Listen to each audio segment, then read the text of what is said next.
So today I would like to welcome everyone to another podcast from Next Step Pregnancy Solutions and Services. My name is Tanya Brooks, and I am the Sexual Risk Avoidance Program Coordinator with Next Step. And I'm here with Next Step's new nurse manager, Heather. Well, hello.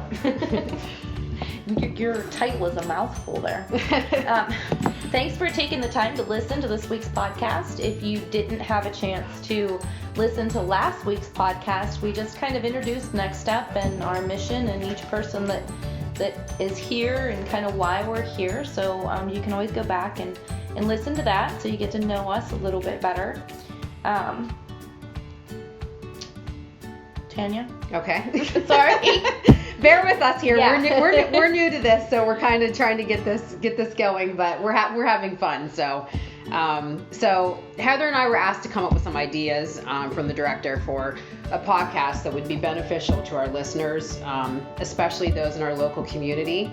So as the SRA program coordinator, I spent the last school year speaking with students in grades 6 through 12 about topics related to relationships and sexual activity, sexual abuse, healthy relationships. What do these things look like? Okay. And I've learned a lot. I've gotten a lot of insight from those kids. So Heather and I thought it would be good to start with just the basics of what those things are. And one of the things that we want to start with is the definition of sexual activity. And we're going to talk a little about PA law and consent to sexual activity. So when I was looking up the definition of sexual activity, what I typically have is the U.S. legal law that I have, that I give to the kids. All right. So the legal law is sexual activity is defined as any intentional touching directly or through clothing intended to gratify sexual desire. That is the U.S. legal law. And before I go ahead, I want to say that we will put all of the sites where we found our information with this podcast so that you guys can have it. We don't want to mislead anybody to things that aren't true. Right, absolutely. Take the time to look the references up and see for yourself what is true and what is not. Always. Yeah. So also another, I'm going to come back to that sexual definition. We're going to talk about a little more about that. But I also found what the World Health Organization defines as sexual health. So we want to talk a little bit about this definition of sexual activity, but also sexual health.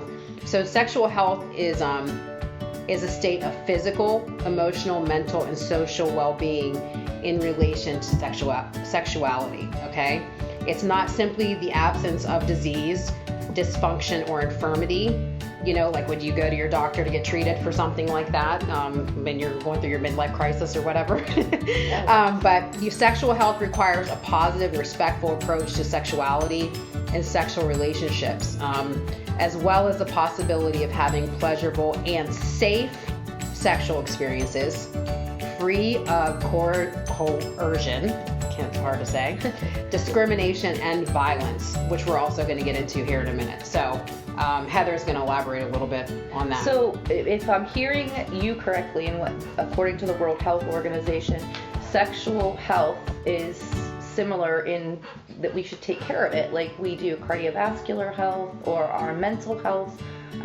It's something we need to pay attention to before it's a crisis. Correct. So we need to be informed on what that means, how to take care of our sexual health so that we can make good decisions about our sexual health. Correct. So then what's that going to look like? What's that going to look like for us to take care of our sexual health in terms of sexual contact? Right. So going back to the definition, the official definition of sexual activity, I'm just going to go over that again. Sexual contact is generally defined as intentional touching, either directly or through the clothing. I'm going to use very medical specific words. Is that how you say that, Heather? Yes. Okay. Well, there's a correct word. Correct terminology. Yes, correct terminology, which we're going to get into later about parents using the correct terminology with your kids and not being afraid to do that. I know that I I have been afraid to, and I don't know why. But through this process, I've become a little more confident with that. Through the clothing of the genitalia, anus, groin, breast, inner thigh, or buttocks of any person. Definitions are primarily governed by state criminal laws, which vary by state to state, which we're going to discuss in a moment. I find this to be very interesting, and I bet that you as the listeners, if you were asked to define sexual contact, you would not have included about the clothing. Yes. Like, when people think of having sex, they think of going all the way. Yeah. Intercourse. And that's not the case. Yeah. That is not the case. Sex includes a lot more than just intercourse. And, I mean, obviously, when it's above the clothing, that would be difficult, but that's included. And that's why it's so important to understand what that definition is, especially when talking to your children. Mm-hmm. When we are at a time when sexual abuse and molestation and child rape are probably at the highest rate ever. I think they used to be 1 in 4, now they say 1 in 3. Wow. I think it might be even 1 in 2, honestly. And that's the ones that are reported. That correct. Even talks about. Yeah. So I think Heather and I were just discussing, we were kind of reviewing what we were going to talk with you guys about today, about, not to get off subject, but how kids, when they are sexually abused, as a young child, you often hear they say, well, it felt good. It didn't feel bad. And it doesn't, because the abuser is not trying to make that child feel bad. Why would they come back for more if something hurts or feels bad? But it's not until they get older and they understand, oh, wait a minute, that person wasn't supposed to be rubbing on me, even above my clothes. Yeah. Touching me like that they realize that was wrong. So we were talking about how that can be passed down through the generations. So that can be taught. Yeah, definitely taught and accepted because it was done within the familiar situation. Yeah. But that, I think, in part 2 is for a whole nother podcast, because that could get really big. That could be a really big topic. Yes. But I guess the point being that not even realizing that touching above the clothing accounts for sexual contact and can be prosecuted. Mm-hmm. So if we go from there to look at like how does the law address these things? Yeah. All right, so we're going to talk a little bit about sex and age of consent in the different states. I have found that working with the students, the majority of students that I work with are not familiar with the PA law on sexual activity and consent, or that the law actually differs from state to state. That's kind of usually I see a jaw drop or the eyes get big, like, what? I thought this was universal, you know? So we're going to look a little bit at the PA law of consent. And I also looked into the laws of surrounding states just because they were close by, so you can see, like, hey, if I cross the Ohio-Pennsylvania border, I'm in a totally different set of laws for consent. Right. Or I think in West Virginia, we went with West Virginia as well, just 2. And you can look these up online. All you have to do is type in law of consent for Pennsylvania, law of sexual consent for Ohio, and you're going to get the information that you need. So we're just going to kind of look over Ohio and Virginia really quick before we get it, so we can show the difference. So the legal age of consent to sex in Ohio is 16, okay? Let me see. It says, even if a teen and older individual claim they are both willing participants in the relationship or sexual encounter, in some situations it is still considered rape under the law, okay? Wow. So that's really important to know, that even though that consent is there, if the age gap is not according to law, you can be prosecuted. Right. Yeah, and it doesn't give a specific age gap in Ohio, does it? That I can see. Oh, wait, here. Yeah, right here. Okay, so under 13 years old, they cannot consent to sexual activity. It looks as though it's for 18 or older. Do you see that? Yeah, I do. Under 13 years or old, suspects age 18 or older. So under 13 can't have sex with anyone 18 or older. It says legal. It says no. No, and it's an F1 degree offense. So it's a felony. These are felonies too. That's Yes. the thing. They're not misdemeanors. They are felonies actually in all 3 states. Yes. So they have heavier charges that go along with them. And of course, if you're 18-year-old, well, those will remain on your adult record. So if you go down, then when you go down to the next one, the victim survivor's age is 13 years old, okay? So the suspect's age is 13 to 17. Is this legal? Yes, in Ohio. Okay. Okay, so a 13-year-olds. So 2 13-year-olds, and it seems as though a 17-year-old can engage with sexual activity with a 13-year-old. It is legal. There's no penalty. Can a 13-year-old have sex with someone between the age 18 and over? No. They cannot consent to that. It is illegal. I'm not going to go through all of them. No. But the legal age of consent to 18 and older in Ohio is 16. Okay? So, and of course, this takes into consideration too. You have to never is coerced or forced sex legal. Like yes, regardless of age. yes, that's very never, important. Yeah, that was good, Heather. Yeah. So it doesn't. That's you. Yes. Yeah. That's a good point. A very good point. Yeah. All right. So it even says down here, even if a suspect does not violate an age-related offense, if the sexual acts were forced or coerced, or the perpetrator is in the position of power over the victim, like a teacher, coach, or parent, or guardian, they are in violation of the law. Right. So that's always illegal, yes, regardless of age. Correct. So that's good. All right, so we're going to move on to West Virginia here. All right. So the same in West Virginia, the age of consent is 16 years old. Individuals aged 15 or younger, however, in West Virginia are not legally able to consent to sexual activity, and such activity may result in prosecution for statutory rape. So, in Ohio, it's 13. In West Virginia, it's 15. Yeah. So 2 15-year-olds in West Virginia cannot decide to have consensual sex, or both of them can be prosecuted. Yes. They said it's rare that happens, but it can happen. But they cannot, a 15-year-old in Ohio cannot legally consent to sexual activity.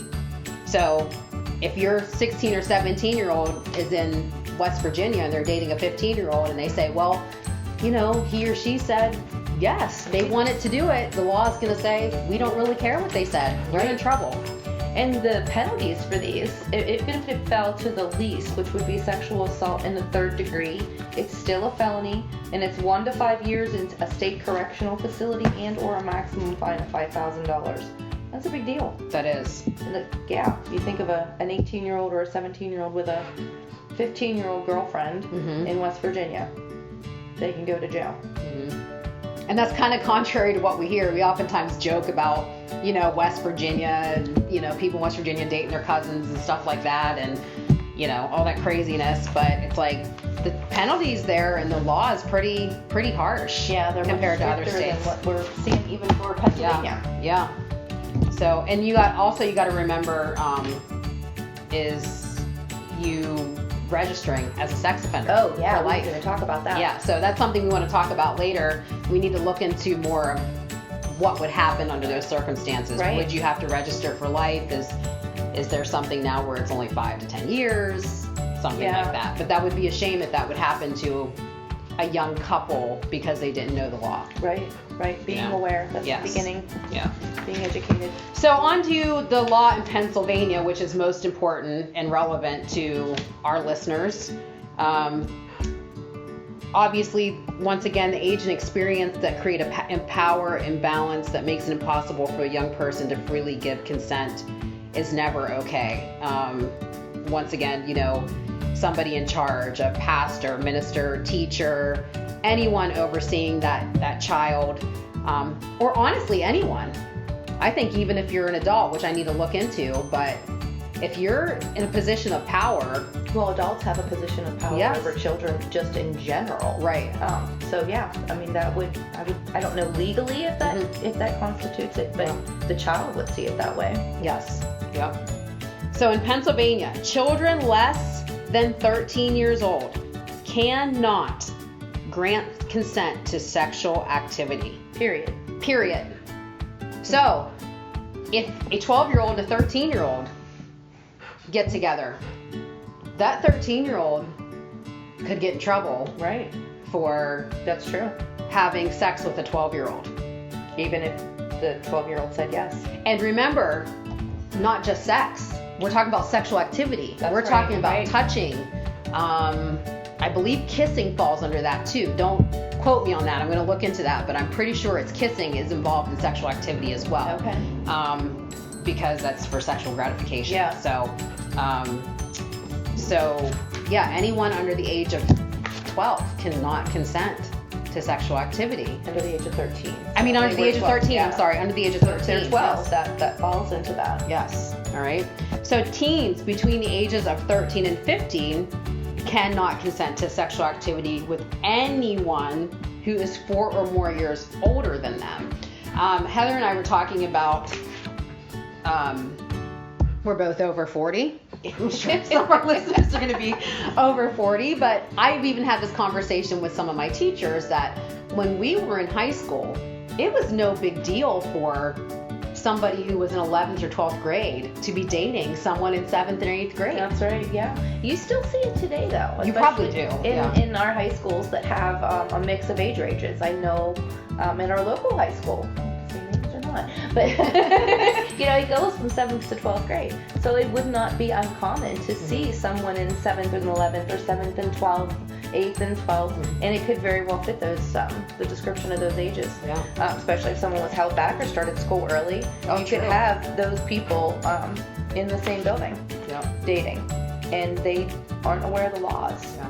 And it's easy to overlook that because you get to, the kids. Right. And it's kind of like, oh, okay, it's not a big deal. But under the law, that could be life altering. So, okay, so people ages 16 and older can legally consent to sexual activity with anyone they choose, as long as the person does not have authority over them as defined in Pennsylvania's institutional sexual assault statute, which we went back to, which was school teacher, state or county jail, personal care, group home, or any other licensed residential facility serving Okay. you. Yeah. So it doesn't really include adults, but it's institutional sexual assault. It falls under institutional sexual assault. So somebody in an employed position of power Correct. or voluntary position of power over someone. So I think, did I make it clear about the... Okay, no, we're on to that next. I'm sorry. If it's considered a felony statutory sexual assault when one person is 13 and the other is 17 or older. So in Pennsylvania, a 13-year-old and a 17-year-old cannot engage in sexual activity. A 14-year-old and an 18-year-old cannot engage in sexual activity legally. There's a 4-year gap. 4-year gap. Yep, there's a 4-year gap for all of those. Yeah. 13 and 17, 14 and 18, 15 and 19. And again, remember, sexual activity is anything that brings gratification sexually, whether it's above or below the clothing. Mm-hmm. That just opens up, that kind of blows my mind. Yeah, it does. It does. Okay, so we're going to try to limit this to about 20 minutes, and we're at 17 right now. So we're going to get into what does consent look like. Yes. Okay? So, is consent if, you have a boyfriend and a boy and a girl, boyfriend and girlfriend, and they are at the football game and they're kissing, and is that consent to go further? Yes. Good question. Not saying Is yes. that yes? No, it's not. No, it's Is not. that consent? No, that is not consent, okay? So Heather and I were talking about this, and I was saying how with my students, I really want them to understand what consent looks like, and I try to make that very clear. So consent is about respecting boundaries of the other person and what they want whether they want to continue. And we were kind of talking about in the time of the Me Too movement, you really need to make that consent a very clear yes or no. Yes. Yeah. Moving forward in any way. Because you don't want somebody to say, well, he or she was enjoying it and they never said no. And the other person is just afraid to say no. And they're like, well, I never said yes. Well, that's a blurred line. You know that song Blurred Line that the kids love so much? That's a gray area, and that could cause some problems. Yeah, that's not technically consent. Yes. It's the absence of either one. So being very clear, never assume, I guess is the bottom line there. Never assume, ask. You have to ask. Mm-hmm. That seems awkward in that moment. But you need to cover your butt. And you need to make sure that that's where the other person wants to go, because that's a respect issue. Yeah. And you also, I think a part of that is letting that person know it's okay if you don't want to. Yeah. That's a big deal. Yes, and that's kind of comes to with that emotional, the health, what aspect. Is what is sex, and how does that affect us emotionally, and which is a topic for another day. Yes, it is. So, respecting boundaries. So when someone says no, it doesn't mean yes. No means no. Period. That's in any aspect of life. Right. Consent is a clear and enthusiastic yes. Sometimes I think when we say yes, it's like, no, you want to make sure that yes is very clear. You hear it, you know what that means, or that no too. Make sure that other person understands when you said no, I mean no. I think too, sometimes, we're talking about adolescents, right. Teenagers. I think in general, that's a hard time to say no. It is. It's not until we get much older in life and we have practice, even as adults, sometimes it's hard to say no. We get into too many activities because we can't say no. Yes. So teaching, as from the parental aspect, teaching our children, we spend the whole first 10 years of their life telling them not to say no, and now all of a sudden we want them to say no. Yeah. I didn't think about that. Your 2-year-old is always saying no, and we're telling them not to say no. But now at 12, we want them to say no. Yeah. Stand up for yourself. Right. Be assertive. Don't let that person bully you, or have clear boundaries. Yeah. Know where you're. And some of this stuff's going to take some forethought and planning. Mm-hmm. You can't throw a 13-year-old into the situation and expect them to say no. Yeah. They have to be taught. Yeah. So there's even I'm sure, like, looking at my own life and being a single parent, I even think, like, I always go, I just really, I wasn't very assertive with people, and I know that my kids have seen that, and I see it in them now. Yeah, they learn. Like it's just passive and just kind of go with the flow. Don't rock the boat. Don't rock the boat. And then now I want to be like, look, if something happens, you need to say blah blah blah blah blah. Yeah. Because now that I'm older and I'm a little more mature, I just like to think I stand up for myself more than I used to.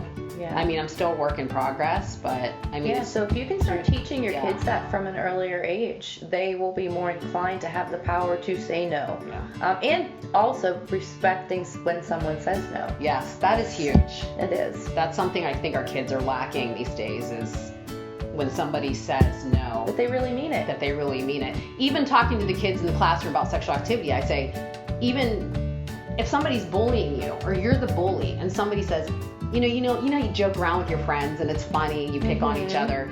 But when does it reach a point when somebody says, I don't like that? Yeah. And then you continue. That's when you become a bully. Right, that's true. That's a good definition for that. That's, these things have happened forever. Right. That's right. Again, there's a whole nother subject. Yeah. So all right, at 21 minutes. We are. So 2 more things is no response, silence, or uncertainty, or maybe is not a consent. And incapacitation is not consent. Ooh. So getting someone intoxicated, or if they are intoxicated, or you even think they are, and they say yes, guess what? That is not consent. No, that's not, because they are not in their right mind. Yes. And that would be your fault. Mm-hmm. if you took advantage of that situation. So signing off here, we want to encourage parents to talk to your kids honestly. Use this video if you want, this audio clip, and let us talk to them about what the law is. Questions. Sit them down in the computer and look it up and make sure that they have a clear understanding of what the law is in surrounding states, or that even just that it's different. Hey, you're traveling with your friends, look up the law of consent there if you're going on spring break or whatever. That's a good point. You know, because this goes for young adults too that are college age and things like that. We want our kids to have a healthy life, protect them, and I don't think that ever stops. No, it doesn't. It never stops. So I think having that conversation and making them comfortable talking to you about sexual activity and you feeling comfortable with them starting that at a young age is a great way to do that. Heather, do you want anything else to add? Yeah, I actually we are going to add a little piece to the bottom of the page there that you're seeing on the podcast for questions. Mm-hmm. If you have questions and you can't find the answers yourself, or question something we said, or have a question you'd like us to talk about, you can send it into Next Step and we will do our best. We'll either say we can't find the answer and we don't know, or come up with research and do the best job we can answering the question anonymously, of course. But I did want to just kind of point that out to you verbally, as well as what you'll see on the screen there. So, okay, yeah, I think that's about wraps it up for us. Yeah, that was fun. All right. We hope you guys enjoyed it, and like you said, submit questions. We'll put all of the sites also on the YouTube page where we found our information so that you can look it up too. We are not experts. We're just trying to get the information out there the best we can, make sure it's fact-based, and encourage you as listeners, as parents, as young adults to make wise and healthy choices for your future. So we thank you so much for listening.